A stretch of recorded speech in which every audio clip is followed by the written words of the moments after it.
Listen up, fellas. As of late, I feel like y'all have heard enough of my jibber-jabber, so I asked Nate the Great here to jot down a few of his thoughts and ideas about you guys and today's game.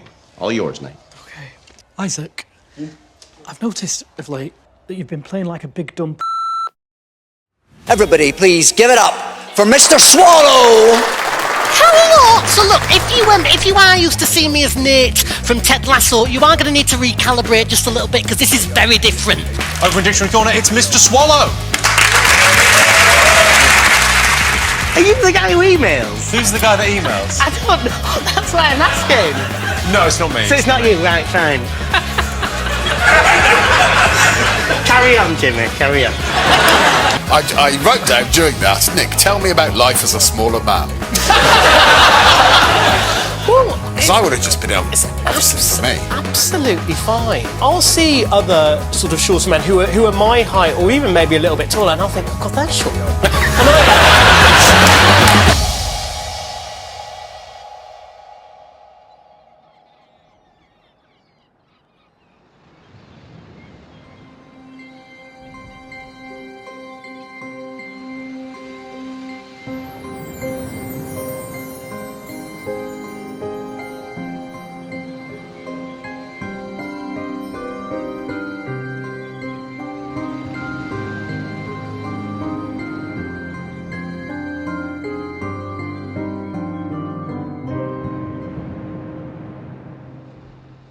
Hello and welcome to another episode of Desert Island Tricks. So as you can see, well, you may not see this because you may be listening to this in your car, on a walk or anywhere else, but today we have another video one, which means we have a very special guest. Now, I am truly very excited for this because I have seen today's guest in many different capacities. Over the years, I was a big fan of his sort of magic character or magic persona, who was Mr. Swallow, and very, very, very funny. Do you know what? If you've not seen it, genuinely, please go to YouTube, look up Mr. Swallow. Absolutely excellent. So, so funny. And then, of course, he was in a TV show. Now, because I do babble sometimes at the beginning, I've actually written a structured introduction for this. So I'm going to give an actual introduction. So, actor, writer, comedian, and creator, the multi-talented Nick Mohammed joins us on the Alakazam Island today. Now, from his unforgettable role as Nate on Ted Lasso, one of my favourites, to his hilarious alter ego, Mr. Swallow, who you should go and check out. Nick has taken the comedy world by storm, but he's also an incredible magician.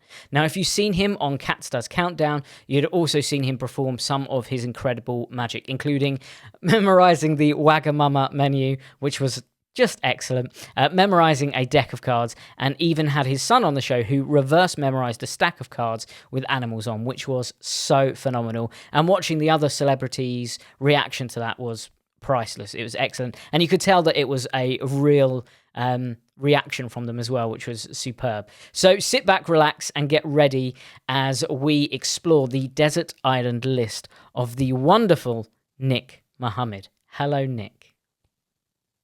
Jamie, that is a very kind introduction. Thank you, and a pleasure to be here on the Alakazam Island. Is that what we're calling it? This is what we're calling it.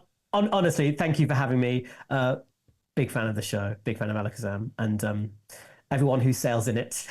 And yeah, what an absolute! I think I've heard other magicians say this when they've come on this show. There's something incredibly cathartic and just really fascinating, going kind of actually working out what your 8 choices might be and why they are that. And so it's been a real pleasure. So thank you for having me on, basically. Well, I'm very excited to hear your list. Now, obviously, we've only seen a few sort of tricks on TV, but even those, I mean, you tend to go down sort of a mentalism-y memory feat thing, but you have also done a Rubik's Cube as well. So I'm not sure where this is going to go. I don't know if this is going to be sort of mentalism heavy or if we're going to get some curveball classics in there. It really could go either way. It's going to be an interesting list, I think. I'd say there's a real mix, actually, because whilst it's funny you should say about mentalism, because I had some quite hard and fast rules about what Mr. Swallow could and kind of couldn't do. And actually, apart from, I think he's done Chop Cup on Caster's Countdown, and that is, well, I don't want to give anything away, but that's probably one of my choices. I've given it away. But I never really wanted him to be sort of a magician, or if he did try magic tricks, that they would probably kind of go wrong. But actually, his thing is memory and, you know, stunts, and, you know, he's into all that sort of jack of all trades, sort of master of none, just sort of trying his hand at anything. So, you know, yeah, memory does feature quite a lot on the list as well. But yeah, but I have always loved that as well. So, you know, trying to use all the things that I genuinely like and using them via Mr. Swallow. Well, there's a real Tommy Cooper-esque vibe to Mr. Swallow, especially with the chop cup routine, where he's almost like, I say he, like he's not you, where you are like... I do that, which is really pretentious. I mean, when I do it, it's worse. So you can get away with it, but I can't. But during that show, there was a moment where it goes wrong and you almost freeze and you're like, no, where is this thing? Yeah. And there's almost always an element where your character is trying to work out how it's working, and it's so believable when you do it. Even I think there's a part with Rob Beckett where he interrupts you when you're memorizing the deck, and you keep stopping him. You're like, no, this is serious. Rob, shut up. I need to do this. So there's a really real human characteristic to that character when you're presenting those tricks.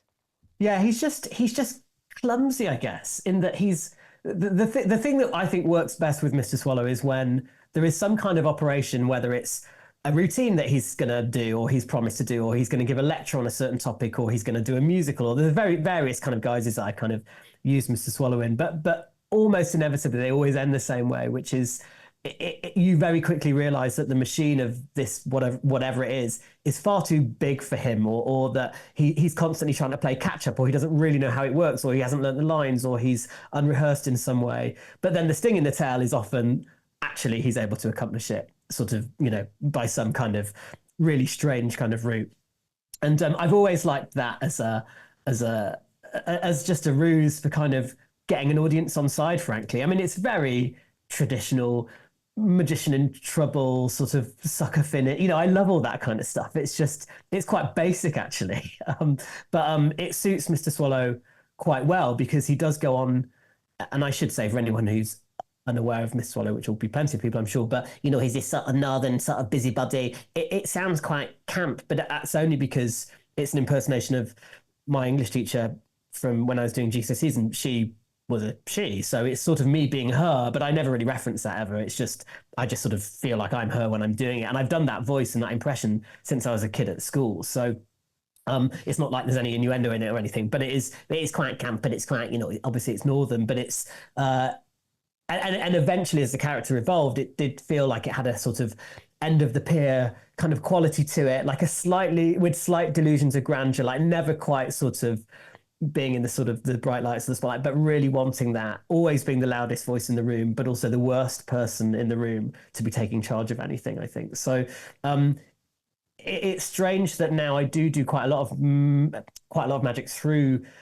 that persona, because it was actually never the intention. In fact, because I'd been brought up doing magic and worked professionally as a magician for a while, and way before I kind of got into comedy or acting. And actually, when I started to get into comedy, I actually used the magic to sort of hide the comedy a little bit, because I was never super confident with the comedy. So I thought, well, I know that I can get the magic to work, so I can sort of rely on the magic a bit more. And then actually magic then crept out of my comedy act, because there wasn't a place for it as much. I guess as I got more experience just doing stand-up, it was always in character, and various characters, not just Mr. Swallow. And then weirdly, Mr. Swallow then became the one that felt the strongest of the characters. And then I thought, oh, it'd be interesting putting magic now back in, but through the guise of that character. And what does it do to the magic, and what does it do to the character? And actually it serves both very well, or from my point of view, it serves them well, because it meant that I suddenly had an angle to present, you know, tricks that lots of people would be doing. And I think you referenced before the idea that Mr. Swallow almost kind of can't believe that the magic is happening almost, and doesn't know how it's happening. And actually that's quite a fun angle, and you can push that in lots of different directions. And actually, from a method point of view, I know that we don't talk too much about method on this, but it's really useful misdirection as well, because the amount of jiggery pokery that you can get up to in character, and it's hidden by the fact that you're in character. I remember for that chop cup routine, and we'll get to it because it is on my list, but I remember doing that in a show where Mr. Swallow was trying to sort of front a show about Houdini, and do like a biopic sort of musical retelling of Houdini's life. And the chop cup featured in that as a routine about how Houdini sort of started off doing magic before he kind of got into escapology. And there's a kind of cast in that show who are sort of trying to sort of keep Mr. Swallow on track and keep things moving. And at one point, Mr. Swallow's so shocked by one of those final loads, he's like, "Oh my God, oh, piss off, what's that doing in there? What?" Like that. And actually, I just sort of hand the cup to someone else, and I'm so shocked by it. And they just pop a load in. They just load a chop cup right in front of everyone. But it's because everyone's sort of laughing and giggling at Mr. Swallow's reaction that no one would see that coming. It meant I didn't have to do it as well, which is great. But it meant that we got one more load than actually would be kind of, probably within reason. So I that's the character now sort of serves my kind of joy of doing magic really well, because I feel like I found a way in which they can, I guess, complement each other, rather than, I think previously I had worried that, well, either the comedy is sacrificed because people then don't take the magic seriously, or the magic overwhelms the comedy, or it doesn't you're always sort of sacrificing one for the other. Whereas I feel with Mr. Swallow, and don't get me wrong, it's always a balancing act, and I'm always trying to find the right way for the right routines of presenting stuff, but it feels like there's something there that I can make work. And has magic, I mean, certainly Nate isn't really a character who would maybe perform magic, but has magic crept in your other acting roles in different places when you least expected it? Never has, actually. The only thing I would say about Ted Lasso is that Jason Sudeikis, who plays Ted Lasso and who created the show along with Joe Kelly and Brendan Hunt, he's he's a brilliant magician and a huge magic buff and fan. And so, I mean, the first day that I met Jason at the read-through of the pilot, he had like a deck of like bikes and was just fiddling with it through. And it was his thing. It's his sort of thing to fidget with a deck of cards. And he had them on set. And he knew I did magic, and he'd seen little clips of Swallow. So we would just geek out about magic stuff, and still do, like all the time, always sort of sending each other stuff. And, he is a brilliant magician who is similarly kind of, I guess I don't actually know when Jason got into magic. I think possibly a bit later than I did. I think he was probably in adulthood rather than, I don't know if he got into it as a kid, but he's so good at it. And if he ever does, get a deck of cards, he has such a great, obviously, manner and presentation with it that just feels very him. Well, that makes me even more excited for your list. So let's tell everyone what the concept is. So if you've never ever joined us before on the Alakazam Island, the idea is that we are about to maroon Nick on his own desert island. When he's there, he's allowed to take 8 tricks, 1 book and 1 non-magic item that he uses for magic. The particulars, like who's there, how many people are there animals there, are there shacks there, whatever he wants, it's all within his own imagination. We do not mind. It's basically the ultimate list of tricks that if Nick could perform them for the rest of his days, that's what he would do. So with that being said, Nick, we are on your desert island now. It's lovely and warm. Thank you for that. It's lovely. Let's find out what's in your first position. What did you put in your first place? Well, it's I guess not. I would say none of these are in any particular order, but first position I think has to be memorised deck, and not just because I feel like I've managed to get a lot out of it, but just it's still, for me, so versatile.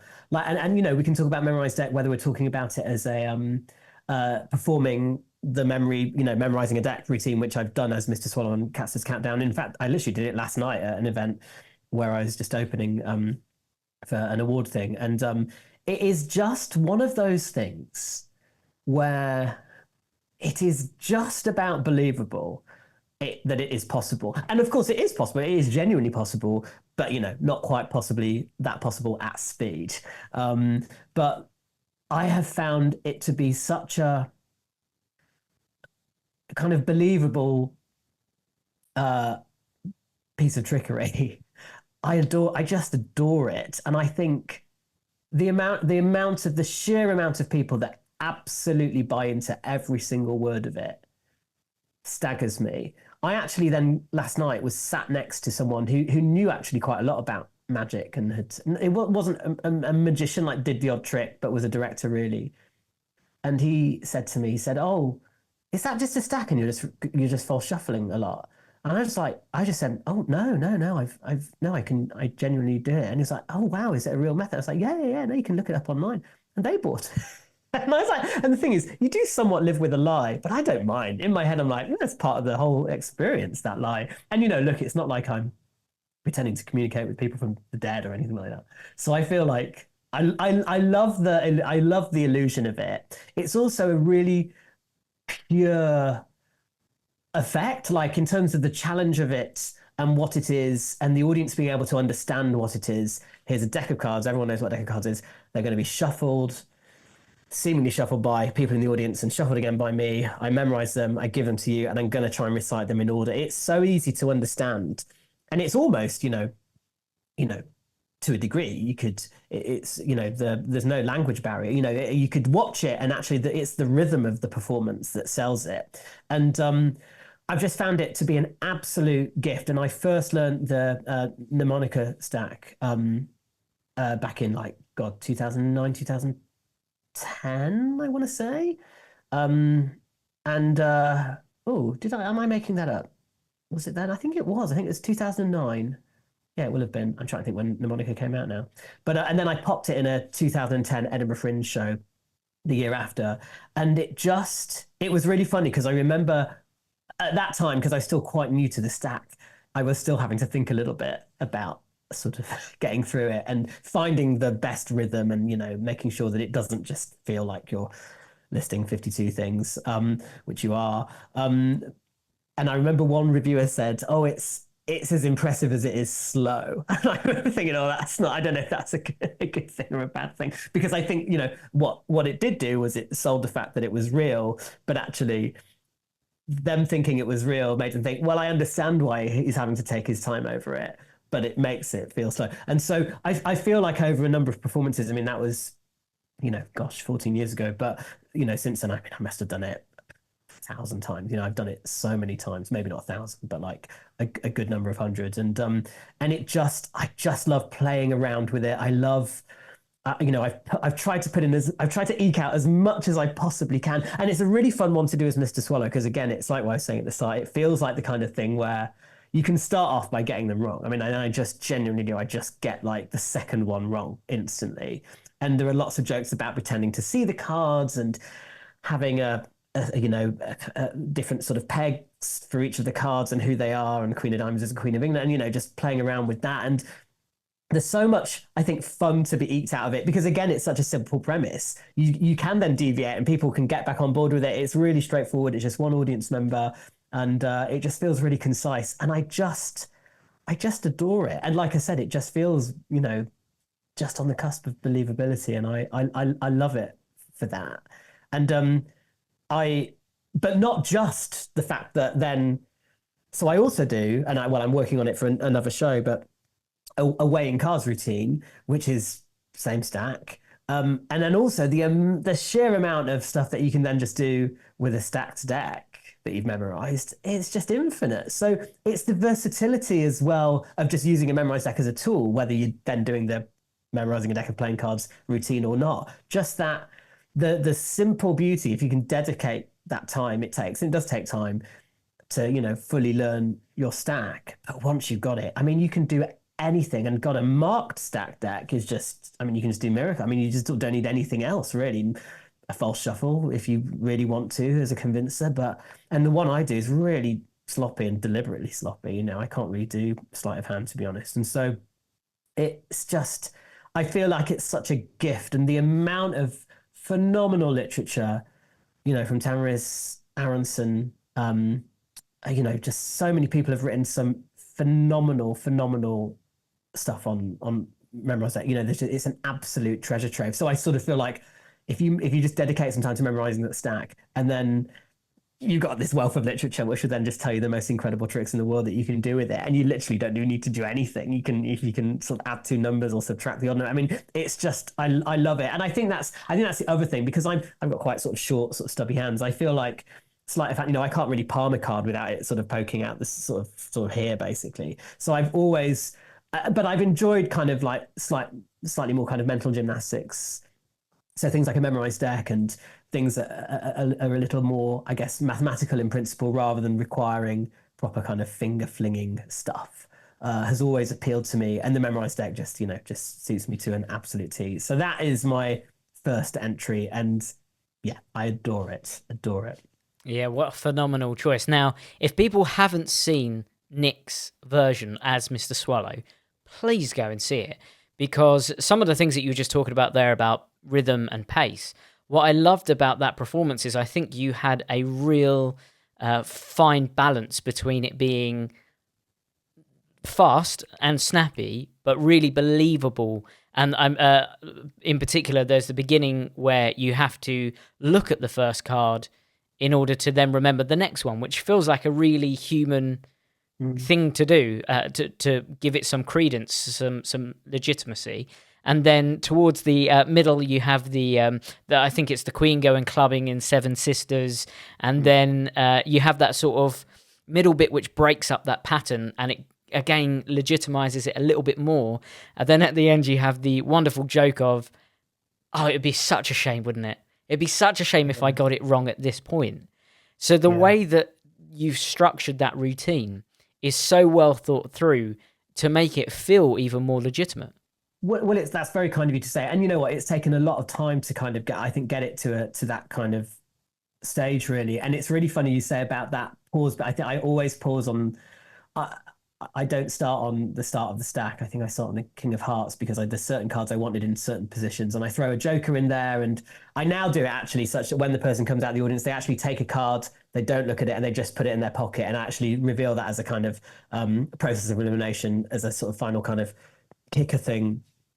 Is what I do now, but it's funny you should say about that moment of silence when I basically, when I've got 5 cards left, I always take a really long pause, and I just say to the person, I say, "Have you got 5 cards left?" And they say yes, and then I just and my absolute goal is for there to be absolute sort of silence in the audience, and I try and prolong it for as long as possible before I then say, "It'd be a shame, wouldn't it?" And it's funny because I try and always play chicken with the audience a little bit, because sometimes I've left it too long, and actually someone has then giggled sort of like in the sort of silence, in the kind of the awkwardness of it, and actually it takes the edge off that sort of punchline or semi-punchline, and but then it's nice to leave it for as long as possible before delivering it, so it doesn't almost feel too planned. And again, I guess it sort of plays into that believability, but it's something that has taken time, that routine, actually, but I do love it. And and actually what's good about keeping on doing it, and I don't obviously do it too much anymore, but I'll do it at functions and events occasionally if I'm asked to, is that it just keeps me on top of the stack. It keeps it, I'm hoping that'll never leave my head anymore, but it means that then when I just go and play around with the deck of cards which are in stacked order, I've got, it's all still in there. Well, it's a great first choice, and it does lead us very nicely into your second choice. So what did you put in your second position? Something totally different. It's Chop Cup, which I alluded to before. And again, I think, and you know what, I feel bad about, because I'm trying to think, how many of these have I chosen that are things that I do? Probably about 3/4. Is that bad? Is that too self-indulgent? But it is that thing, isn't it? You kind of, know a lot more about the stuff that you do, or the reason why you find it is because you're sort of drawn to it. But Chop Cup, I've had a really long relationship with Chop Cup. I remember getting a really tiny one, like it's probably like that, like 2 to 3 inches big, maybe. When I was a kid, like when I was 12, and love it. And like a small kind of little crocheted ball. Well, like, what are those crochet balls? I mean, like, where are they found in real life? But I loved it, and I used to do it like but I never really knew what to do with it. I just sort of just do it, and it would just appear, and then just do it, and it'd vanish. And it was really simple when I was a kid. And then when I was a bit older, I guess when I was 15, 16, I was really lucky. I got to meet Paul Daniels after a show that he'd done in Middlesbrough.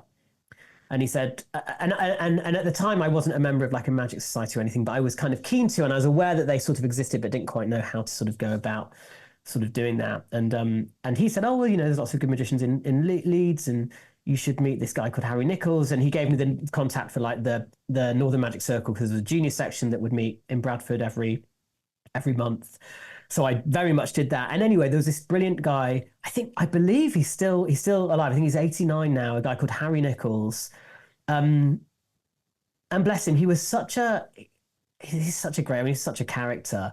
I haven't been in contact with him for like 15 plus years probably now. But and I think he was like best man at Paul Daniels' wedding when him and Debbie got married. And so he was kind of very, you know, and you know, he performed magic. It was what he did. He was a really great, him like Stephen Tucker. Like they were kind of like, at the time, the kind of go-to kind of close-up guys, particularly around that part of in England. And anyway, I ended up having sort of some lessons with Harry, like every 2 or 3 weeks. It's like 15 quid, and I'd sort of just sit in his living room for an hour, and he'd sort of really just sort of perform at me, and then occasionally sort of teach me the odd thing. But it was just joyful.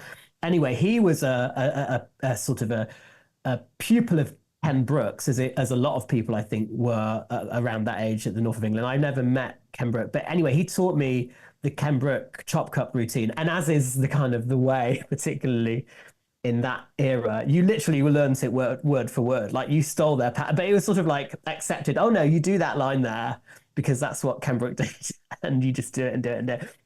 But it was really interesting because I sort of so I learned this quite involved chop cup routine, and it had like a little shot glass as part of the routine, and there was lots of stuff kind of going on. It wasn't just like what I had like originally learned, and so I ended up getting a full-size chop cup. And anyway, so I could do that like a chop cup routine from like sort of 15, 16. So I used to gig with it quite a lot actually. When I started working like restaurants and hotels and doing weddings and stuff, I would sort of end with chop cup. So I became quite familiar with it, and then much later on, I did a Mr. Swallow show called Houdini, which was sort of him attempting to sort of reenact or like kind of do a biopic retelling, a musical retelling of Houdini's life. And it started off, and there was a small cast in that as well. And one of the routines in that was him doing the chop cup routine, and but there was also that kind of thing of like, oh, he didn't really quite know like what he was doing. He'd not really rehearsed it. So he was sort of trying to he had learned the pattern, but didn't really know what was going to happen. And so the idea was that he kept on being surprised that the ball was kind of kept reappearing. And then obviously the balls would become satsumas. And then he didn't really know what a satsuma is, which is its own thing. And then like more satsumas appear and so on. But the thing that I was just going back to say was that similar to the memorized deck, the reason why it sort of serves me well / Mr. Swallow well is that it's a really simple idea. And I've heard Paul Daniels talk about the chop cup previously and say he preferred it to the cups and balls because actually it's just one cup and it's one ball, and actually from an audience's point of view it's just a really direct, and it's a simple thing, and again it's often presented as a challenge. Is the cup, you know, is the ball under the cup, or is it in my pocket? And you know, it's just a really simple thing for an audience to kind of get their head around, and then obviously it becomes a little bit more tricksy as the ball keeps on doing all kinds of things. So I've always loved it as a simple premise, and it was a funny old thing that, because I remember, the room that we were in Edinburgh was probably like on the larger side. It's probably like 250, I think it would seat, and it's a close-up item really. But you could play it as a parlor item, and I would do it. And I think that the biggest reaction, and there was quite a lot of magic in that show actually, including a sub trunk, a water tank escape, and various other bits and pieces. And but the thing that would always just absolutely get the biggest reaction, hands down, was just a satsuma appearing under that cup for the first time. And it's so strange, isn't it, that you could spend goodness knows how much on big box illusions and all sorts of paraphernalia, and actually the simplest thing was just popping a satsuma underneath a cup when they're not looking, or you think they're not looking, and you just lift it and you show it. And it was really I love that about magic still. I love that we're still fooled as human beings in that way, and that audiences, and I'm talking about myself as well, when I see magic performed and something takes you by surprise, and it's so uplifting. And it's just that, if you can get the routine right, and again, this stuff always feels like it takes time and it's collaborative, and you work with the director and a cast and you play around and you preview and you rehearse, but actually that moment when the sort of the storytelling and the joke and the character and the reveal, the magic reveal of something kind of all kind of come together. I feel like that was really that would happen with the Chop Cup actually for that, particularly for that first reveal, and I loved it for that. And it became like my favorite bit of the show, and it became the joke actually because the producers like, we literally spent however many on a water tank. And why didn't you tell me that this is the thing that just goes down the best? And you already had a Chop Cup, and satsumas are £1 for a bag or whatever. Well, again, if you've not seen Nick's performance as Mr. Swallow again doing the Chop Cup, there are some lovely comic moments in that. In particular, and I'm sure I genuinely dropped it though, didn't I? I think so. Yeah. But what was lovely about that was there's this great moment that could only have been done at that moment at that time, but it was so wonderfully put together by yourself. Was when I think you say something like, "So for the third time, is it under the cup or is it in the pocket?" And then Jimmy says, "Wait, their third time, isn't this the second?" And you're like, "Well, I don't know how they're going to edit this." So there's that lovely moment.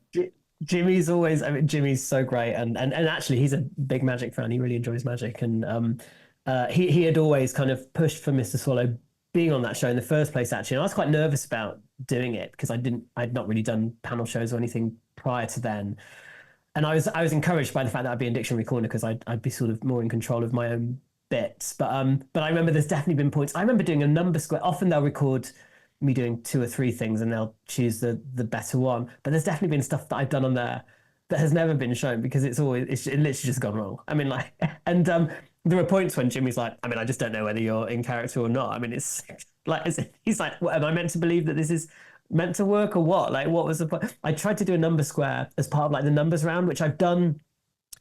I used to do, up until relatively recently, the last tour show ended with a number square, but it was all related to Catster's Countdown and the numbers round, actually. And it has like a date prediction in there and things like that. But and I remember trying to do that on Catster's Countdown. I just sort of lost my way doing the number square. So it just all added up to something nonsense. And they're like, right, we can't use that. Go back and sit back down. We'll have to use your other one. So, it's, there's quite a few bits that have never made it. Are those things that you're going to go back and redo at some point, though? Possibly. But then it's quite funny whenever the producer's like, right, Nick, what do you think about doing this time? I'm like, well, should I have another go at that? And they're like, no, don't try that again. Don't try that. I think I genuinely have suggested doing the number square twice, and they're like, maybe just stop doing that now. The one that caused them the most nerves, and the most recent thing that's been on was the one I did with Finn, who's my eldest son, which we recorded a while ago now. I mean, he's 8 now. He was sort of 6.5, I think, when we recorded it. And it's a memory thing, and I won't go into the method because it's quite elaborate, but he memorizes these sort of like 60 plus sort of animal flashcards in reverse order. And how he managed to be as cool. I was terrified of him doing that. And it was his idea. He'd seen me do like memorized deck, and he'd seen like clips of me doing Mr. Swan. And he's like, oh, I can do that. Can I do that? And I was like, well, if you want. And the producers were like, oh, yeah, okay, well, we could look into it. And they've obviously never had a kid on that show because, it can be quite rude and bad language and so on. And I refused to rehearse, as in I said to him, because I often don't reveal the methods to any of occasionally the odd person knows who's part of the production team, but I don't I'm quite protective of them because they're not really a magic outfit. I sort of try and protect it. So I was like, oh no, I don't really want him to rehearse because, if he has 2 different orders going on in his head and rehearsal and live, it's going to mess with him. So I said, we can block it, but I don't want you to, I don't want him to do the trick. So they were like, okay. So they were absolutely terrified that he might sort of and it's recorded live in front of like a studio audience of like 300 people or something. And he kind of came on and yeah, he nailed it. And so I was so proud, but I was just, I think I almost come out of character in it because I'm just so relieved that he got through it, but he absolutely nailed it. And we were really I was really pleased because we had just worked on it as a routine, and it was just quite a fun thing to do with your kid. And he was so little still, bless him. But yeah, he nailed it. Yeah, it was excellent. Again, it's another clip for you guys to go check out. But with that being said, we're going to go into number 3. So what did you put in your 3rd position? Number 3, out of this world. Just my absolute... Again, it really, really... I mean... So I learned Out of This World. It was like in like a pocketbook of magic, from like Headingley Library, when I was like 10. It's so easily accessible, that trick, right? And it's so simple in method. Again, very little slight. I mean, you can dress it up with, I guess, false shuffles and bits and bobs, but it's really simple. You could do it with no sleight of hand, basically. I mean, and it is the reaction, again, just the reaction to something so simple. I mean, that Hawko is such a genius. I mean, to come up with that. I mean, it is just, and I've seen it kind of done in various ways, but I'm still, as in different kind of presentations, and not some that kind of don't use cards. And there was one Pete Turner thing actually that's really cool that uses, I forgot, I think it was in his book Acid Salt, which I don't actually have, but it feels like a name drop, but Dynamo lent it to me. And I read it, and there's this routine in it. I can't remember what it's called, but it kind of uses the principle of out of this world, but in a way that is so hidden, but it's really clever.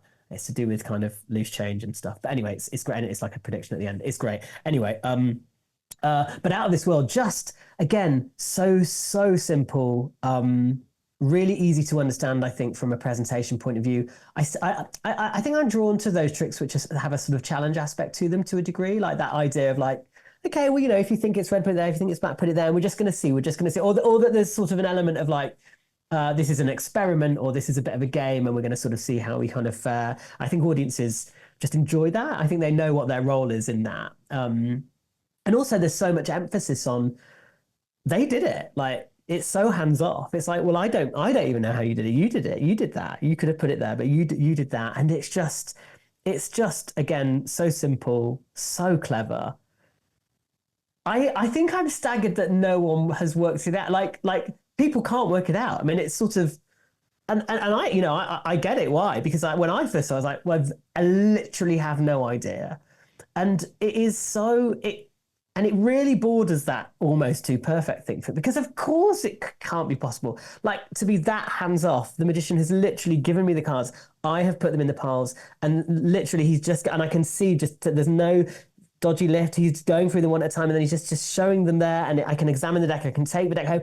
I mean, it feels so perfect, and it does make you question, why aren't they questioning it more? Why aren't they really thinking about how this could be done? And I don't know why. It's just it's such a mind-blowing effect.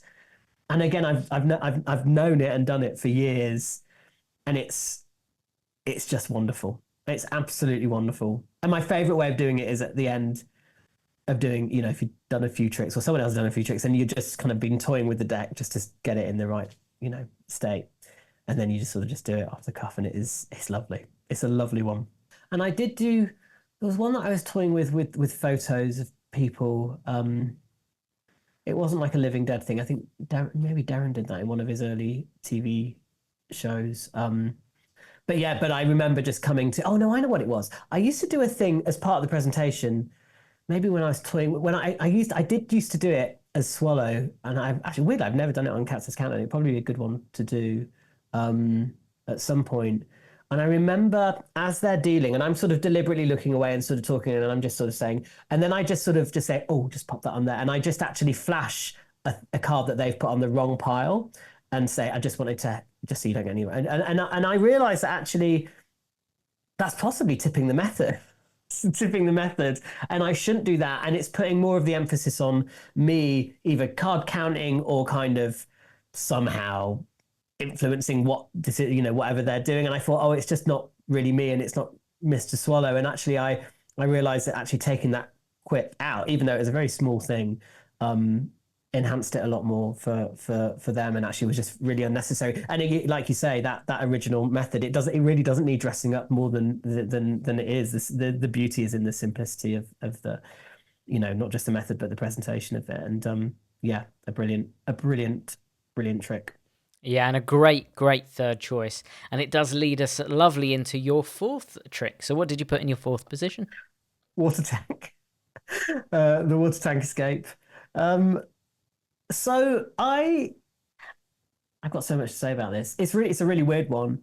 There is something about it I had seen lots of people do it before I did it then so the big build towards this Houdini show that Mr. Swallow did was the idea that it toyed with the idea that and we're going to be ending by recreating the famous Houdini water torture escape, and Swallow would just be like, what do you mean we're ending with that? And it's like basically he's finding out live during the show that he's meant to be doing that and he's not rehearsed it, and they're all saying but no, you're just pretending you haven't rehearsed it because we're doing the show. And he's like, no, I genuinely haven't rehearsed. And so there's this sort of playing with this sort of dropping the fourth wall constantly. And anyway, it ends with him doing it. It's quite a linear show in terms of, but there's something about the water tank.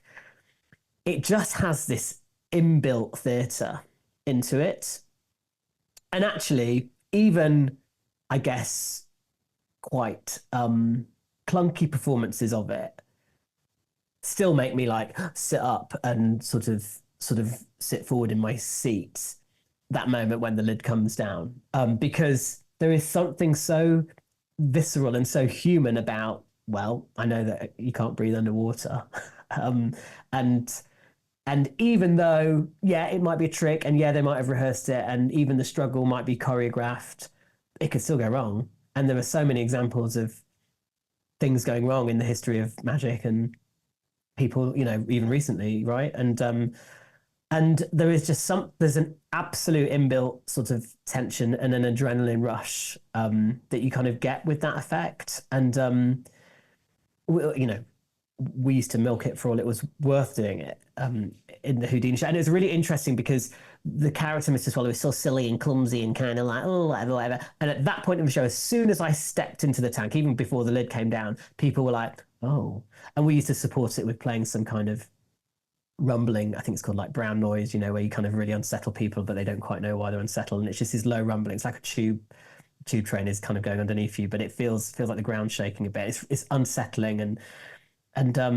And I used to take a good 2 minutes just breathing, like before even going under. And it was, I mean, it's almost too much to be fair, but there's just something about it. And so I probably did it about 100 times over the course of doing that show, both in Edinburgh and then when we redid the show in London. And I remember Danny Hunt, who's a good friend, but who was a escapology magic consultant on that show and a brilliant Houdini aficionado and has got loads of collector stuff. And, you know, we hired the water tank from him and stuff. And he said to us, he's like, oh, how many times are you doing it? I was like, oh, it'll probably be about 7, you know, whatever, 40 in Edinburgh and then however many in London. And he's like, oh, if you're doing it that many times, it will go wrong, just so you know. And I was like, what do you mean? He's like, oh, well, you will. There will be one time when you can't get out. And it's like, what? And he's like, oh, yeah, it's just statistics, you know, you just have to. And true to his word, there was one show at Soho Theatre and it just wouldn't open. And I was like, and it was at the point, and I was quite naughty sometimes, as in I would, you know, I'd be under for a minute and then I'd have to, and then a curtain would come down momentarily, and that's when I would do I'd get out, take a breath, and then go back in, and then that would kind of come down, and we'd kind of carry on for another 30-40 seconds or something. And I wasn't able to take my breath because I couldn't get out in time. It just jammed, and I was like, oh dear, and we had to reveal the method to the audience because I had to get out. And it was all, you know, and we'd put lots of, you know, safety kind of signals in place and stuff so that the other two who were on stage with me, they knew if it was genuine issue. And there actually was. And it was like, oh yeah, you never get used to it. Like you're never gonna, and it was obviously, and then we realized why it had happened. It had been to do with the way that without giving method away, but the way that the tank had been stored the previous night, because there was another show coming in and it meant that we'd have to do a last minute thing and some water was still left in and something had flexed. And anyway, we got it sorted and we knew what the problem was. But I remember, like Danny said, it's like you can plan for absolutely everything and it'll be the thing that you don't plan for, which will be why it goes wrong. And then you'll think, okay, well, we've got hold of it, and then something else could go wrong. But I remember the next day getting into the tank, the nerves were so real. And of course we'd got to a point, because we'd probably done the show a good 50 plus times by then. And, you know, it never felt normal going underwater in front of an audience, because there's almost a reflex of once you're under thinking, what if I do breathe now? Or what if I want to breathe now? Or what if it'll really, and you almost put pressure on yourself because you think, oh, but it's such a great theatrical moment, this, don't mess it up. Don't feel like you want to breathe. You've got to stay under. So there is pressure on you, even if you've done it a few times when you're underwater. But I remember getting in that night after it had gone wrong, thinking, oh, I hope that doesn't happen again. And that just makes you panic. And then that's the worst thing to happen when you're about to go underwater. So but that drama, that's the theatre of it. And I remember Andy Nyman saying, who'd seen the show, and I used to do a thing at the end of the show where I would do a kind of a speed, almost like a sub-trunk speed, getting back into the tank right at the very end. And it felt nice, and sort of like the circle was complete, and like they would unlock the locks and get me out and stuff. And Andy afterwards said, don't do that. And he said, and I was like, why? And he said, because the tension that you create from doing it for real, even though people know that, I mean, suddenly I'm out in a flash, like there must be something kind of going on. He says, just don't undermine it. Just keep it as a memory. And he was obviously, of course, he was right because he's a genius. And so we took it out actually after that. But he was right, because it's just, there's so much brilliant drama and storytelling just in that one box of water. The time that you got stuck though, were you completely fine after that? Yeah, I was a bit like, it's not very pleasant, because you do panic.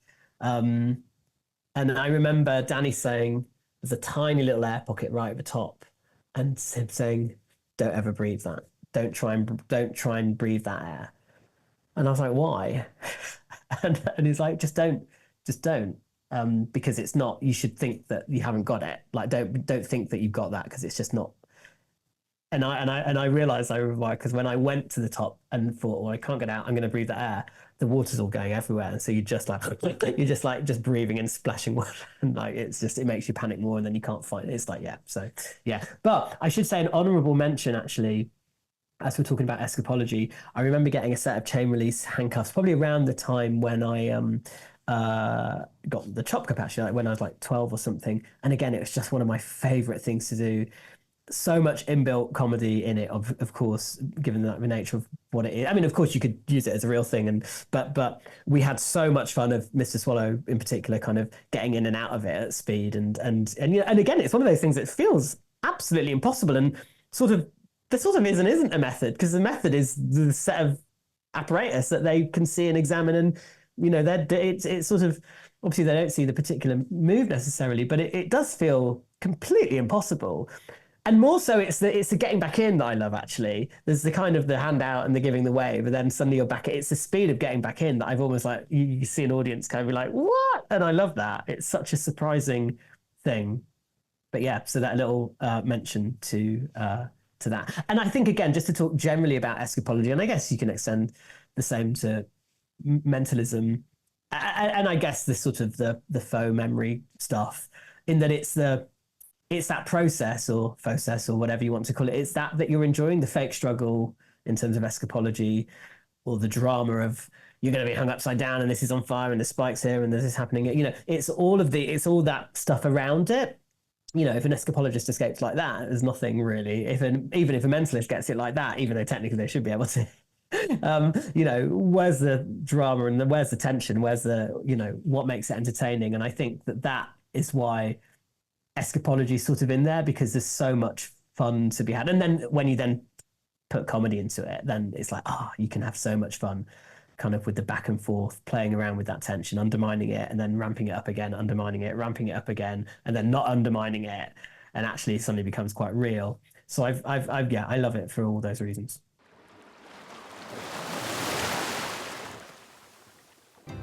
Hello guys, I'm here to talk to you about Alakazam Unlimited. This is the best streaming platform in the world, I'm telling you now. With Alakazam Unlimited, you get access to over 150 magic routines. This is video performances and explanations. We have card magic, coin magic, kids magic, rope magic, mentalism, stage, parlor, impromptu. We've got you covered. All of this for the low price of just £4.99 a month, and you can cancel at any time. Perfect if you've got commitment issues. Yes, I'm talking to you. Guys, you are going to absolutely love it. If you haven't joined the platform already, what the heck are you doing? Alakazam Unlimited is a streaming platform that you need to be a part of. Not only that, there is also exclusive content only available on the platform. Check it out now, alakazam.co.uk. Cheers.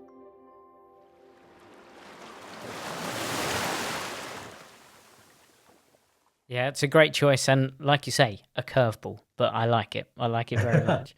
And that does take us over your halfway point. So now we're on to number 5. What did you put in your 5th position? It's a really weird one. Flying. Now, or levitation, anything that floats, basically. And I think it is, and I should say I don't really do any. I've done a floating table before, but I've never done like performed like an illusion where I fly or anything like that. But if I'm being honest, I'm talking about Copperfield's flying, which is sort of iconic, obviously, and also has yet to be bettered. And again, it goes back to that human thing of what does it mean to be a magician or to perform magic, or what could that feel like? What does that mean you can do? And it's that thing that almost takes you back to sort of childhood, and I do and any time you're ever presented with that question, what would your superpower be? And I'm saying this because like my kids would sort of talk about that now, but flying would always be it, because there's something so, and obviously humans, we are obsessed with flight, the idea of like, oh, what would it mean to be able to just fly? And I just still find it magical when something floats. And it's not even, sometimes it's not even in a magic show. It could be in a piece of theatre where just something happens. Or I saw a great thing where just a glass of water just fell off the table, but it fell in like slow motion. It was really, really engrossing, and it just feels so as magical as something ever could be. There's no, I mean, of course we know there's probably a trick to it, or there's wires or whatever, but it feels like it breaks down the laws of physics, does flying, in a really simple, straightforward way. It's like, this is a thing, I'm a magician, I can make that fly. Like, that's like earth-shattering. That feels incredible to me, and joyful and beautiful, like when it's done well. I mean, that, and again, that flying, so that it's the score that he uses, I think, is from a film called East of Eden, I think it's called. I've forgotten the name of the composer now. The da da da da da da da da da da, and I still now get the kids and like kind of carry that and like try and like recreate the emotions whilst trying to sing that. It's a hell of a workout, I must say, because they're old now. But like I just that Copperfield flying, I remember seeing as a kid and just thinking, that is absolutely glorious. And as I say, I've not done too much flying, as in I've never sort of, I have been on wires for like TV work and stuff. And in fact, in a show I did last year, I was playing like a sprite. So it was as if he could fly. And it's really interesting because actually, even though when a harness is uncomfortable and stuff like that, and they're not trying to hide the wires and stuff, and you're often in like a green screen box and there's cameras and stuff, but it does feel like as real as obviously it could be, as if you were flying, because you do that and you do take off and you go to height and you sort of think, God, it would be good if you could fly. Like, it does. There is something really exciting about it. And then when I've seen like little things up close, I haven't got it, but what's that Leviosa? What's the deck that now flies up and stuff, which does look great and stuff. And I don't know, it feels so organically magical, flying. Do you know what I mean? It's, again, a really simple thing to get. There's no kind of, okay, now count this onto that and now do this. Now, what color were you thinking? Then we'll move that onto that. It's just really, it's like, no, that's just flying. That's it. You got it. You understand why that is magical, because there's gravity, and we all know that gravity exists. And so it feels human, I think, to be have that moment of wonder when something flies. Yeah, it's another one as well where there's no explanation needed. It just is what it is, and you can appreciate it. It transcends language. It adult, children. It's just, and done properly, just wonderful. And the floating table, that I've got a Lysander table, and I love it. And I put it together recently because I was going to do it on a show, and then we didn't. They ended up, we didn't get. We had to. I can't really say what the show is, but we ended up not getting to it, and it was a shame actually, because I was really looking forward to kind of playing around with it again, and it's actually quite scary because you're like, oh, you don't want to drop that table because they're pricey, aren't they? Yeah, that's a really, really good choice. And just looking at your list so far, so we've got a memorized deck, a chop cup, Out of This World, Water Tank Escape, and Levitation. I love how we've gone from very opposite ends of the spectrum here.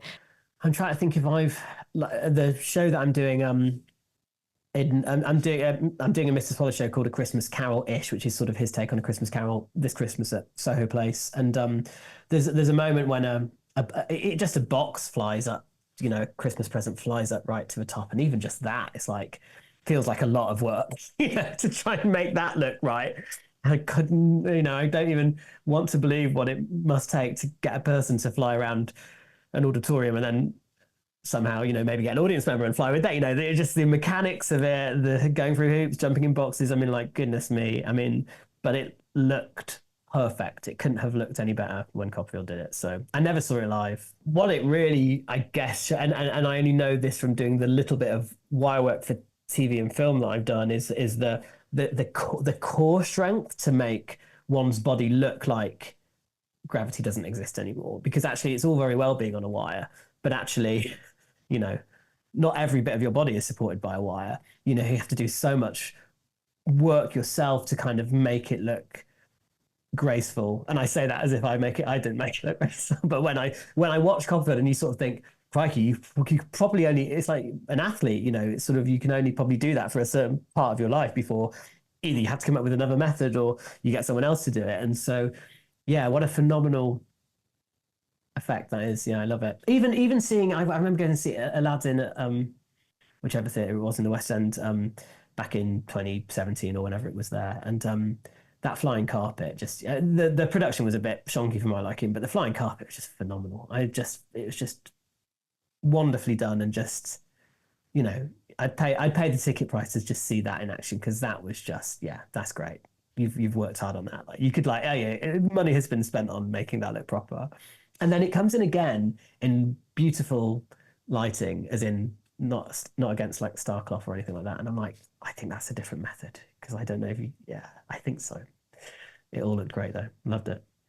But you've just raised a really interesting point there. It is one of those illusions which big budget shows have used. Wicked has Alphaba flying. Most recently in a wonderful musical called Back to the Future.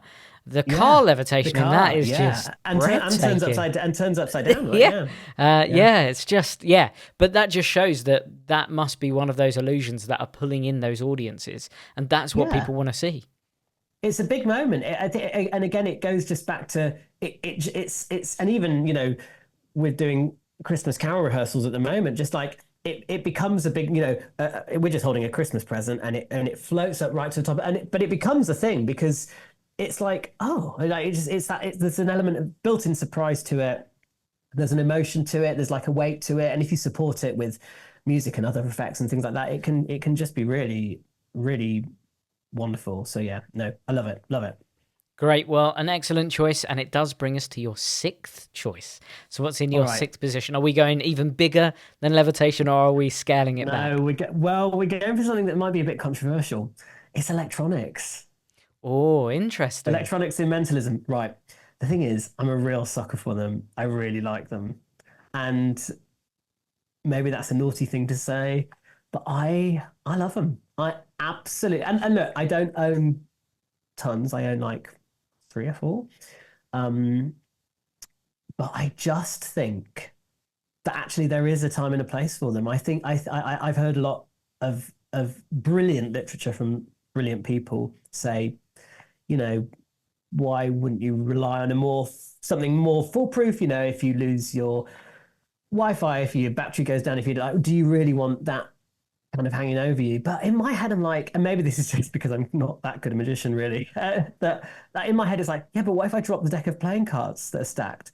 Or what if I misremember the thing, or don't load the coin, or don't put the ball in or I drop? So I sort of think, well, I'm prepared to put up with some element of risk on something failing. And of course, you can do all your pre-show checks. And I feel like with certain electron, and look, it's not a one size fits all this answer, but for certain gizmos, I feel like actually they are worth their weight in gold when it comes to sometimes pre-show or I guess what I'm trying to say is if you know in advance that they have worked, which often is in pre-show, then that's great. That's absolutely fine because no one knows about pre-show anyway, so it doesn't really matter. And also, if it does fail, then it doesn't matter. Just do something else. No one has really been sacrificed for that. And I think they get a bit of a bad rep because I think some people, and you'll know this more than I do, but I feel like there might be a generation of magicians who possibly could take them for granted and have maybe been even introduced to mentalism, say, through these gizmos. And of course, they do or can do often a lot of the hard work for you. And therefore, presentation can be a bit like secondary because why do you really need presentation? Because now you can literally read someone's mind or literally know what number has landed on the dice or whatever it is. But actually, I think if you've done your dues, and I think if you are combining your sleights with your presentation or your performance or your character and supporting that with, the use of electronics here or there, I think relying on them is one thing, but them used in conjunction with stuff, I think it's an absolute gift. And I think you can create some wonderful routines. And look, I think we've all been stung by electronics at one point or another. And I remember doing a routine in an Edinburgh show. And actually, in fact, it was the payoff to the Wagamama thing. And I genuinely had memorized the Wagamama menu. I'd not memorized the prices, but claimed to have. But I remember, but I knew roughly what they would be because all the starters were roughly around the same and all the mains roughly. So I could do, and I had a force calculator involved in some of that. And I remember doing a final bit where I would introduce like the giraffe menu and the Oaxaca menu and something else. And actually, there was a gizmo involved that would then tell me the result of them adding up these different dishes from different restaurants and stuff. And it failed, I remember on the show. And I remember thinking, no, that's failed big. And it was like, well, why did I rely on a piece of technology for the phase 3 of a thing, which I'd only find out whether I got it right live on that night, live, like in play. And so since, and you know what, I say this as if I use electronics a lot. As a hobbyist, I will occasionally kind of get them out, but I've not really used them in shows so much. But I think if they're thought out, within a routine, they can be so useful. And I mean, it'll sound like a plug, but it is just because it is phenomenal. But Christian Grace's Enigma, where, and it's an app which he has spoken openly about, it being an app, it just doesn't look like anything. All that technology is doing is sort of giving you, the performer, kind of computational abilities, which you wouldn't have because you're not a computer. And as far as an audience is concerned, they have zero idea that there's a phone in play or anything like that. So I don't know. I think used wisely, they can be a really, really good tool. And I do like them as little toys. Yeah, I'm with you there. Now, everyone knows what I'm about to do. I'm about to play devil's advocate. Go for it. Which I do sometimes. I know that you just mentioned Enigma, but let's say I was to give you one electronic effect, what would you be taking to your island specifically? Oh, okay. Yeah. Well, I back in the day, I remember getting multidimensional, which is the coloured cube. Oh, crikey! Is it really? I think, was it Pro Mystic or Labco Magic? Was it Pro Mystic? And I got that in, I want to say 2013, 2012 or something like that. And I was like, wow, this is like really powerful stuff. Like, because I'd be doing like gigs, working as a magician at that time and do weddings and stuff. And I'd get that out and God, you could have some fun with it. Like, I mean, people were like dazzled by it. And, it doesn't matter if it don't work at a wedding, just get out your deck of cards and do something else. I mean, it was relatively low pressure. I don't think I'd ever do it on stage, but as a little gizmo, it was really fun. And it did get a good old reaction, I think there's no harm in that. It was just another tool, So I think, yeah, multidimensional, because that was my introduction really to anything. It was the first electronic thing that I ever bought, so yeah. Yeah, it's a great choice. Nowadays they have the MD Mini from Pro Mystic, and there's another very cool gizmo that connects up to it and allows you to place a thought into someone's head.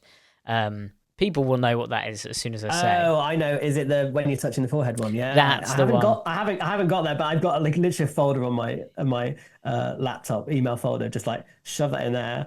You know, sort of save up the pennies, and maybe if I'm lucky, maybe buy one of those or one of those. And you sort of think, and that's the other thing, is and especially when you've done a few performances, you know, and you're like looking for, okay, well, I want to do a take on this or I want to take on that.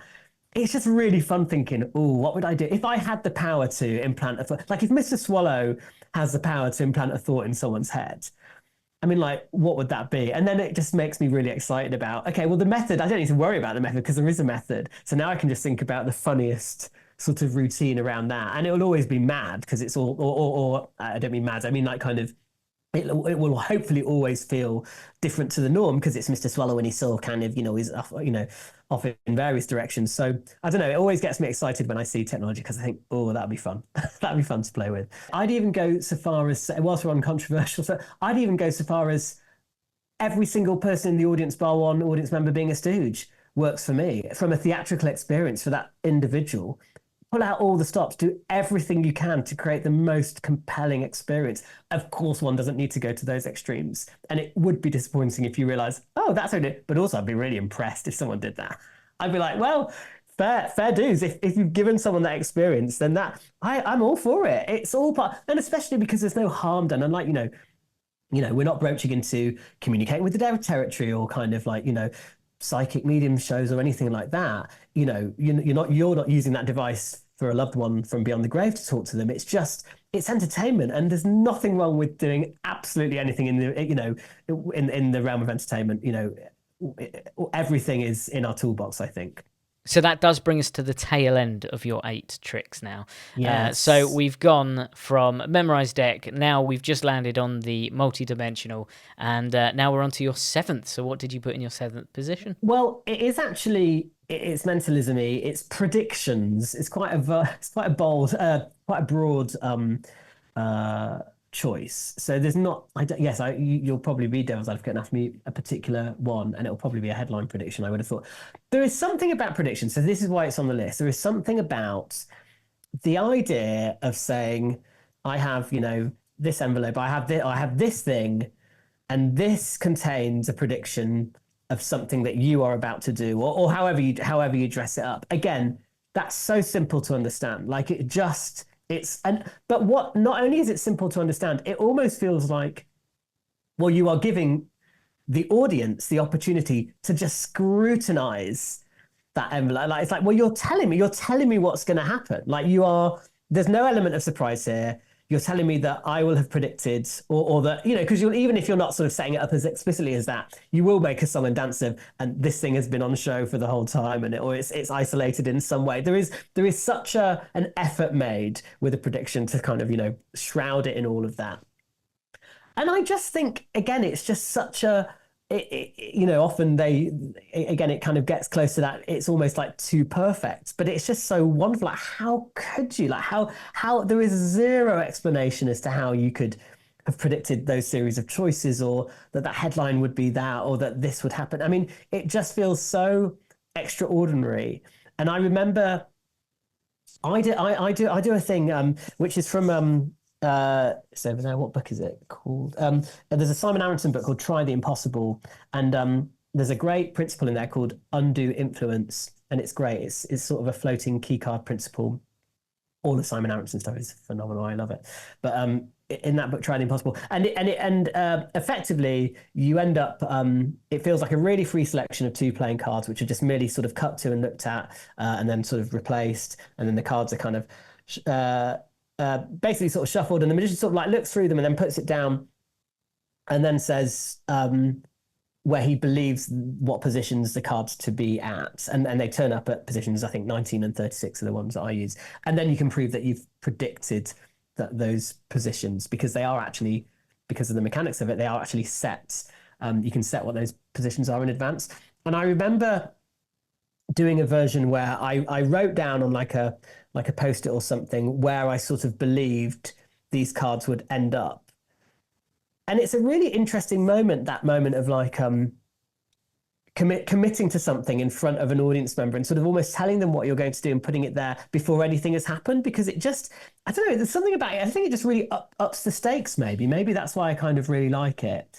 And I think there's a reason why often predictions end mentalism shows or bigger mentalism routines, because they do feel extra special for some reason. And and they could be, they can be from relatively simple and small ones to ones that are, a lot kind of bigger in the sort of size and scope, and whether there's something been hung up on a ceiling and then dropped down or anything like that. But I'm a real sucker for them. And I remember even seeing, Copperfield's sort of spray paint one, which is just almost too perfect. Because I mean, even like the dodgy looking animal like looks exactly the same. It's like, well, that looks like a carbon copy, David. Let's not give it away too much. But I don't know. I just there's something really finale about them. There's something really kind of like ta-da about a prediction. And I think it's in the setting up, and I think it's in the degree to which you're basically telling the audience what you're kind of going to do before you do it, and then it kind of happening, and it's just a moment that kind of everyone can enjoy. So that's my seventh choice. Yeah, it's a great choice as well. Yeah, the impossibility of a prediction, I think that's what it is, isn't it? It's highlighting, all of these things are happening and it's all completely random, it's completely out of my control, and yet I still know it's going to happen that way somehow. It's just the impossibility of it all. And it's the fun in which you can have dispelling every single possible explanation as well, because you have set up your stall and your stakes are so high. You can be like, and obviously Darren is an absolute master of it, but almost actually tipping the method and then sort of saying, but I couldn't have done this because X, Y, Z. And you can have so much fun with that. And there are fun pieces of apparatus that do some of the work for you, but also you can just you could do it with a simple switch. You can create such a huge moment out of it. And there are some lovely, that lovely Ted Kamilovich thing where it's the description of the audience member who comes up to read out the prediction is the sort of the final. And that's like, there's so many lovely sort of, how can we get one up on it just being a simple prediction? It's sort of predicting so many things. And and there's a lovely, I really like the Devin Knight glass box prediction as a method. I remember reading that manuscript a while ago and thinking, it's really neat. And again, it's really straightforward. And Andy Nyman put out one recently with Tannen's called, is it called Foresight or Foretold or something like that? I think it's Foresight, which is a proper headline prediction that you post out to them in advance. And it's like, oh, wow, that's what? How is that going to work? And yeah, a lot of inbuilt theatre in that, of course. And so, yeah, I love it. Superb. Great choice. And it does sadly bring us on to your last item. So what did you put up there in your last position?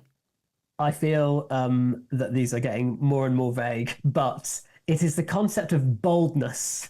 And what I mean by that is not just kind of boldness on the performer's front, but the idea of a performer seizing the moment, like in the present, if something happens. So I guess it's being light on their feet, but also I think we all will have had these experiences as performers if you've performed a lot, and not even a lot, but just, where coincidences will happen or fortuitous things will happen. Maybe the most, if you've got, I don't know, a multiple out thing, the best one comes up and you're like, and it's seizing on those opportunities. Or even something as simple as you happen to know that they've shuffled the cards and the bottom card is three of spades, and you just say name a card and they say three of spades, and just making the most out of those opportunities. And I feel quite lucky actually that there have been had a few actually happen where I've been like, oh man, this is like perfect. I don't need to do anything anymore, because actually just by chance things have happened. And I think as a kid, I remember even in like a magic competition, I remember as a kid there being a kind of a card, like a jumbo card thing. And I realized that they had said the card that was literally just facing me, or was in like the best position to achieve a certain thing. And I was so like excited by it. I think I just burst out laughing and sort of gave the whole thing away, and like didn't really seize on it in any kind of theatrically interesting way. But just really kind of making the most out of those. And because they can be so impactful because the audience are literally like, how on a, and of course it can't be replicated. Well, it could maybe one in 2,500 times or whatever it's a deck of playing cards, but they can't be replicated. So they are unique to that one audience and they're unique to you, but to actually seize on them and not try and throw them away, because it's so tempting to kind of be like so in the moment so excited that oh this thing has happened, but actually just making it, you know, just shifting your whole presentation to that one thing is great. And I remember reading, and again, I mean, this is just about getting lucky and you can't control it, but I remember reading Pure Effect, Darren's book, when I was a student, and there's a great it's not really relevant anymore because the currency has sort of changed, but there was a great was it a Paul Harris thing or basically I shouldn't tip the method, you know, but like anyway, there was a particular date on a coin that would kind of come up sort of like more regularly than not, and actually if you could get someone to maybe just get some loose change out of their pocket, sort of verbally force a particular coin, but it felt very fair, and actually the chances were you could probably know the date on that coin already. And I remember there'd been this particular table that I was working at a wedding, and they were being a little bit difficult, and they were trying to kind of catch me out quite a lot. And I sort of thought, and it was the end of the night, and I thought, oh, I'm just gonna try this, and even if it doesn't work, it doesn't really matter because I think they've not really been that on board anyway, and actually they'd probably rather see me fail. So I thought, I'll just do something that was and it wasn't surefire. And I remember saying to the woman, I said, okay, have you got any loose change? And she's like, yeah. She's like, great. And I was like, oh, and I tried to basically get them to take the 10p, and they didn't. They just chose this like really old crusty pound coin, and I was like, I literally have no idea. And I was sort of half turned away. I knew they'd got a pound. I was like, it is literally a guess. And I remember to this day saying, just focus on the year 1986, and they went mad because I got it right. But it was just a guess, like it's absolutely a guess because there was nothing else to lose at that point. And it was just wonderful because it's like they will have no idea how that works because there isn't a method. And actually, even I've been doing some work in progress for Show Pony, which is the show I'm doing next year. I've been doing some work in progress for it last week, and I'm toying with like a lie detector routine and just sort of thinking, and it's all through Mr. Swallow. But there are just a couple of bits in it where I am just sort of guessing. There's like a witch hand element to a bit of it, and it's just quite fun to guess because it doesn't sort of really. I mean, I can get away with it as Mr. Swallow to a degree anyway, as long as it always ends with a pizzazz kind of moment. The stuff on the way, I can sort of just kind of. I realize that actually you can just. Same with that. I'm doing I've got the Mother of All book test, the Shakespeare test, which I've been trying out in there as well. And a lot of the time, I'm just sort of either deliberately getting it wrong or deliberately just sort of half guessing. And actually, it's a really interesting thing to do because an audience still sort of sit up and are like, what's going on here then? Because if there was a method, you'd be getting it right? And there is a method, but it's just choosing when or not to use it. And I think I guess that's sort of what I mean a little bit by boldness. Like it doesn't have to be as 100%. I feel as magicians, maybe certain magicians, you kind of have to be 100%. And if you're doing a close-up paid gig at a wedding, you can't be going and failing. And, you know, as I say, I can get away with a bit more through the persona of Mr. Swallow being quite clumsy. But yeah, boldness and sort of seizing the moment and being sort of present and trying to seize those opportunities is my 8th position. I don't really know what tangibly that is on this island. But, you know. Yeah, no, I think there's been quite a few tricks over the years. I know that Peter Turner had something early on with a credit card, and the idea was that they could take it out and you could tell them information about the card without actually seeing anything. And that was purely knowledge. So it was just a random fact that maybe the general public didn't know on large, and he had that. Yeah, no, I love all that. Yeah, it's so, yes, you're sort of using anything to, and I think it also plays a little bit into there's a word for it and I can't remember what it is, but I guess that kind of post-show memory of, you know, the audience's memory of a routine or a trick or an effect, and actually using some of that to your advantage. So if they do say something that you know is fundamentally didn't happen during the routine, if they believe that it did, then you can absolutely reinforce that with everything that you say to them afterwards. I mean, it's just part of the same experience, and it's a wonderful thing, really. Well, it's a great list. We've gone all the way from Memorised Deck, Chop Cup, Out of This World, Water Tank went big there, Levitation, electronic, specifically the MD Predictions, and then Boldness. So that's a wonderful, wonderful list.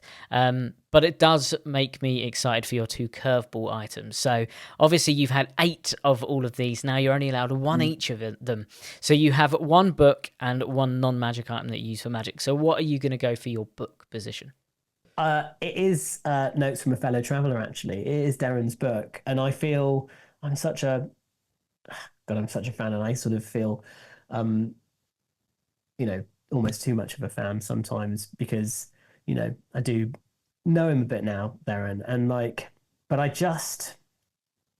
he's just so knowledgeable, and obviously everyone knows how much of a legend he is, but I even still think that we possibly don't appreciate just how incredible he is, and his whole team, and and the amount of work and the amount of stuff that they have.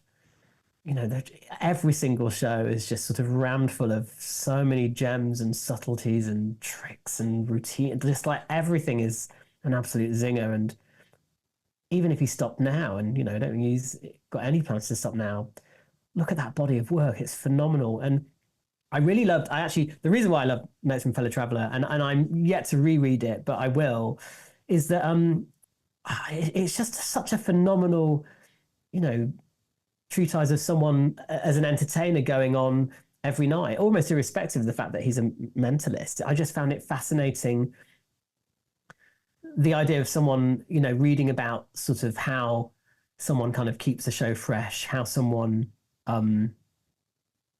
stays healthy and kind of keeps it feeling exciting for them. And I actually genuinely found it, because I was touring. It's the first time I'd ever toured with the Mr. Swallow, I can't remember what it's called, the Best and Worst of Mr. Swallow last year. And honestly, I was reading that book sort of as I was sort of touring at the same time.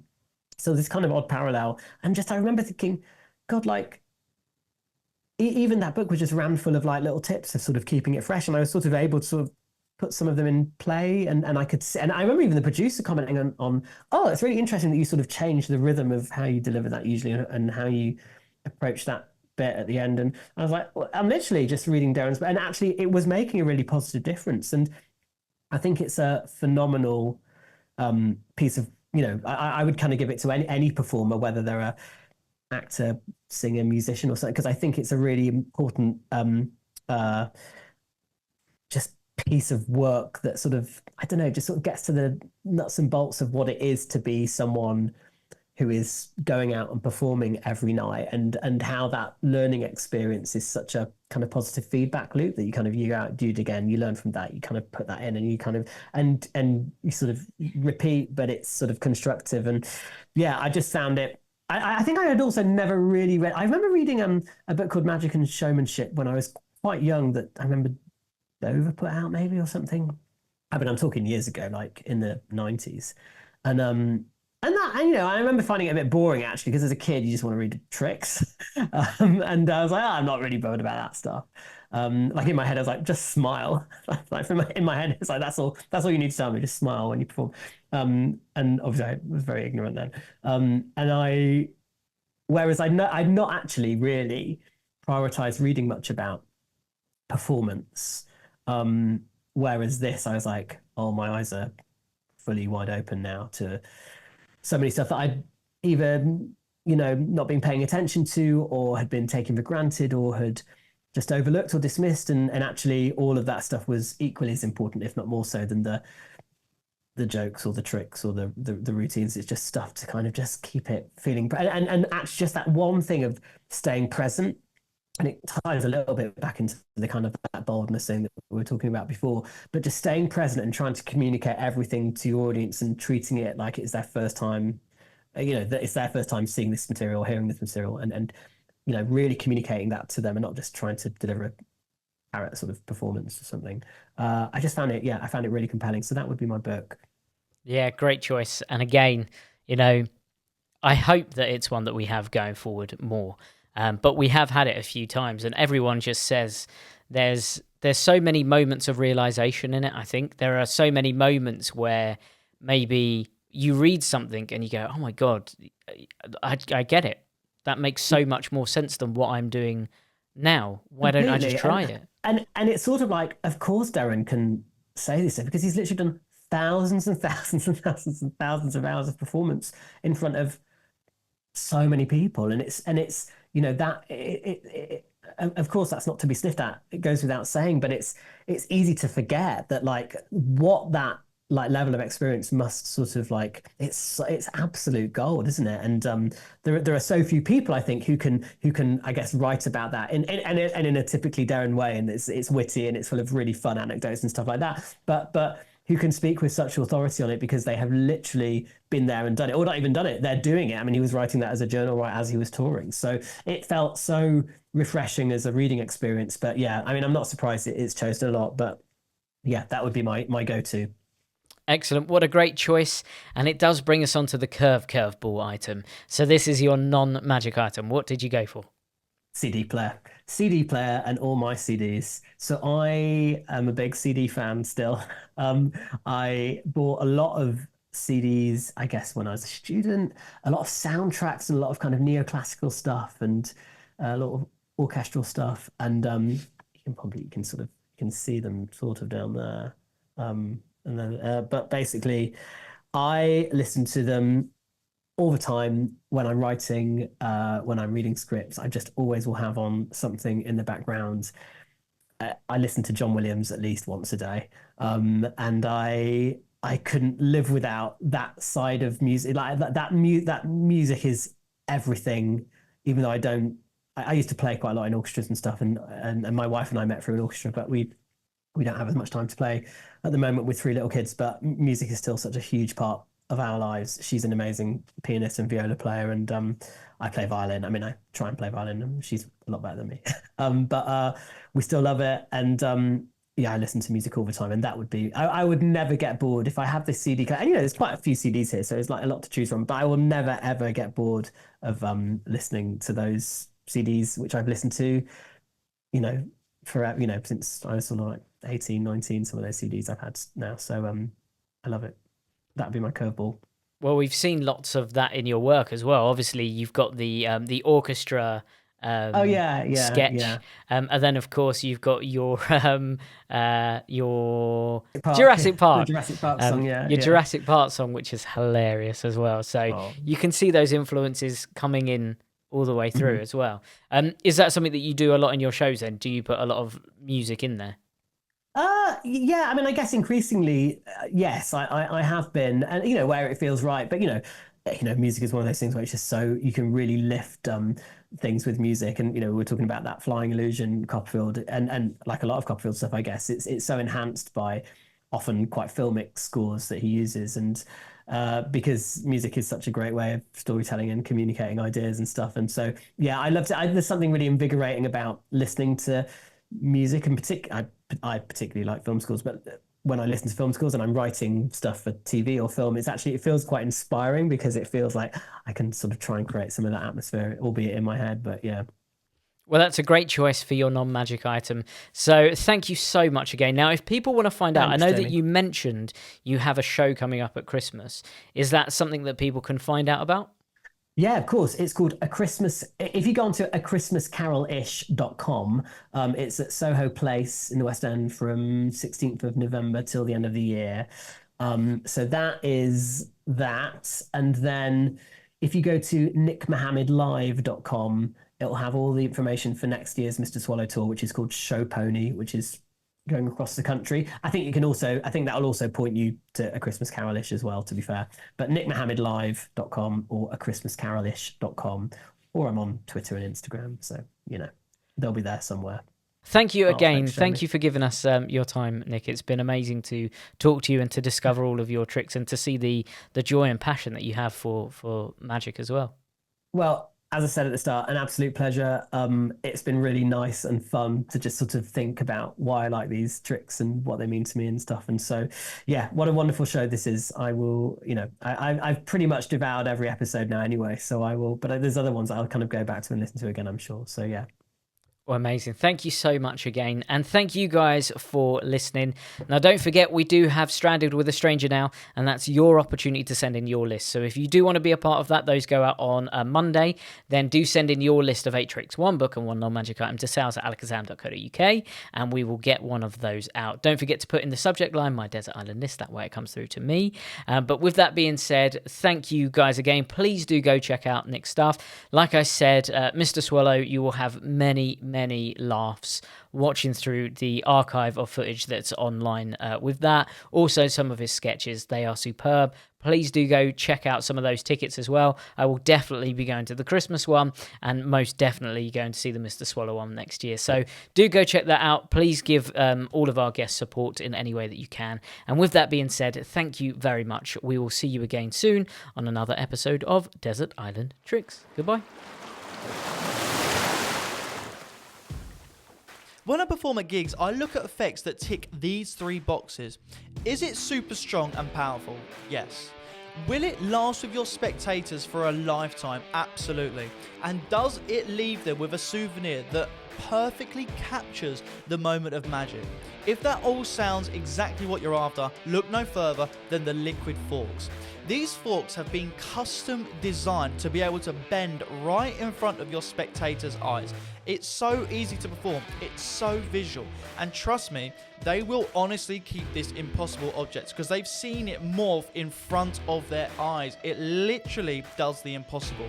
Not only that, Liquid Forks comes with 50 of these forks in each pack, and it comes with the full Liquid Forks routine taught by the world famous David Penn. Not only that, we have a subscription service. If you guys love these forks and you get through them at your gigs, we now offer a monthly subscription where you get sent a box through every single month at a 10% reduced fee. Like I said, you guys are going to be loving these. You're going to be performing them every chance you can. Trust me, the reactions are second to none. So guys, head over to alakazam.co.uk, pick up a set of Liquid Forks. You will not regret it. Easy to do. Leaves them with a killer souvenir. And to be honest with you, it's not cards, it's not coins, it's not mentalism. It's something beyond belief. Check it out now, guys, the Liquid Forks.